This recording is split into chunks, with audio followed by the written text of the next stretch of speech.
Semoga Tuhan beserta kita, sekarang dan selama-lamanya. Inilah Injil suci Tuhan kita Yesus Kristus menurut Matius. Dimuliakanlah Tuhan. Sekali peristiwa ketika Yesus melihat orang banyak yang mengikutinya, tergeraklah hatinya oleh belas kasihan kepada mereka, karena mereka lelah dan terlantar seperti domba yang tidak mempunyai gembala. Lalu kata Yesus kepada murid-muridnya, "Tuaian memang banyak, tetapi pekerja sedikit. Karena itu, mintalah kepada Tuhan yang mempunyai tuaian, supaya ia mengirimkan pekerja-pekerja untuk tuaian itu." Yesus memanggil ke-12 muridnya dan memberi kuasa kepada mereka untuk mengusir roh-roh jahat dan untuk menyembuhkan orang-orang dari segala penyakit dan kelemahan. Inilah nama ke-12 rasul itu. Pertama, Simon yang disebut Petrus dan Andreas saudaranya, Yakobus anak Zebedeus dan Yohanes saudaranya, Filipus dan Bartolomeus, Thomas dan Matius pemungut cukai, Yakobus anak Alfeus dan Tadeus, Simon orang Zelot, dan Yudas Iskariot yang mengkhianati Yesus. Yesus mengutus ke-12 murid itu dan berpesan kepada mereka, "Janganlah kamu menyimpang ke jalan bangsa lain atau masuk ke dalam kota orang Samaria, melainkan pergilah kepada domba-domba yang hilang dari umat Israel. Pergilah dan wartakanlah, kerajaan surga sudah dekat. Sembuhkanlah orang sakit, bangkitkanlah orang mati, sembuhkanlah orang kusta, usirlah setan-setan. Kamu telah memperolehnya dengan cuma-cuma, karena itu berikanlah pula dengan cuma-cuma."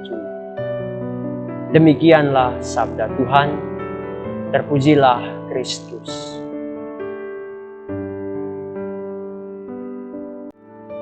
Kamu telah memperolehnya dengan cuma-cuma, maka berikanlah juga dengan cuma-cuma. Saudara-saudari yang terkasih dalam Kristus Tuhan, hari ini kita memasuki minggu biasa yang ke-11. Bacaan-bacaan suci hari ini mengajarkan kepada kita bahwa Allah selalu dan senantiasa menyertai kita dalam setiap peristiwa hidup kita. Allah tidak pernah meninggalkan kita, apalagi membiarkan kita berjalan sendirian di dalam situasi gelap kehidupan kita.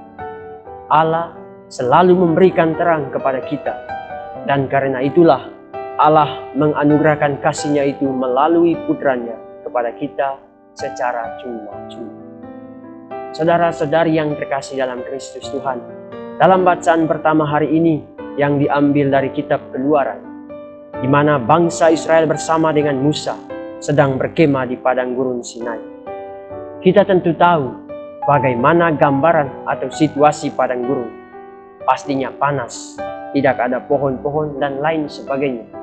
Tetapi justru Allah membawa bangsa Israel itu melalui hambanya Musa ke tempat itu.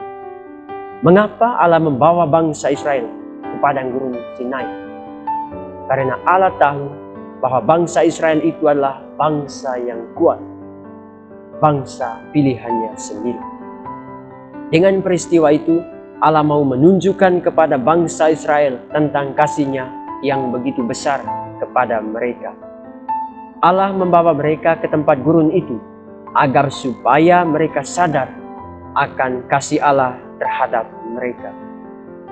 Nah, saudara-saudari yang terkasih, apa yang mau kita pelajari dari bacaan pertama hari ini?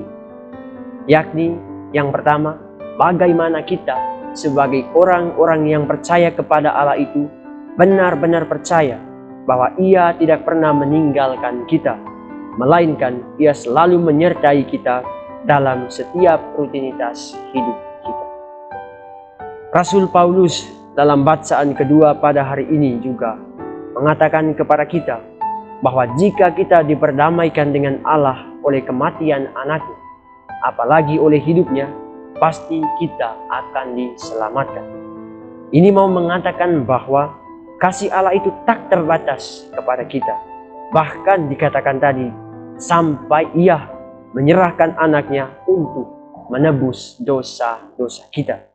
Nah, ini adalah bentuk kasih Allah yang sungguh nyata kepada kita. atau dipertegas lagi dalam referen Mazmur tadi, atau referen Mazmur pada hari ini, di mana kita ini adalah domba gembalaannya. Artinya, ia sebagai gembala tidak akan pernah meninggalkan kita sebagai domba-domba gembalaannya.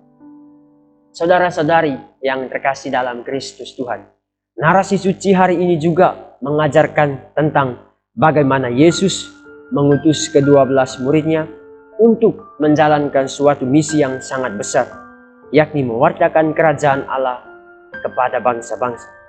Nah, dalam misi itu, Yesus memberi kuasa kepada para muridnya untuk mengusir roh jahat, melenyapkan segala penyakit, dan lain sebagainya.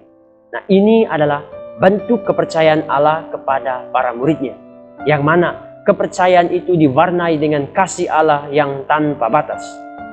Dalam kehidupan kita setiap hari, kadang kita berada dalam situasi seperti ini, di mana ketika seorang atasan atau bapak keluarga atau apapun status kita memberikan sebuah amanah atau mandat kepada kita, pertama-tama yang perlu kita lakukan adalah percaya bahwa kita bisa melakukan hal yang dipercayakan itu dengan baik. Karena apabila kepercayaan itu kita jalankan dengan baik, maka otomatis apa yang menjadi harapan dan cita-cita kita akan terwujud atau terlaksana. Tetapi untuk sampai pada tahap itu perlu melihat diri. Yang pertama itu perlu melihat diri. Apakah saya siap atau belum? Karena Yesus sendiri katakan dalam perikop Injil tadi soal kepercayaan itu, janganlah kamu menyimpang ke jalan bangsa-bangsa lain. Karena apabila kamu menyimpang, kamu tidak akan memperoleh apa yang menjadi harapan. Singkatnya begitu. Nah, ini sebenarnya mau menegaskan kepada kita bahwa kita itu sudah memperoleh rahmat Allah itu secara cuma-cuma.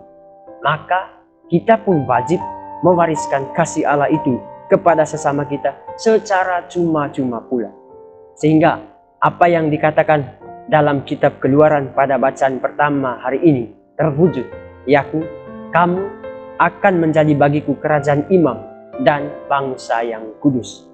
Maka saudara-saudari yang terkasih, marilah kita belajar dari ketiga bacaan suci hari ini, bahwa apabila kita mengandalkan Allah untuk hadir bersama kita, maka otomatis apa yang menjadi harapan kita akan benar-benar terjadi atau benar-benar terlaksana di dalam kehidupan kita. Semoga Tuhan membantu kita. Amin.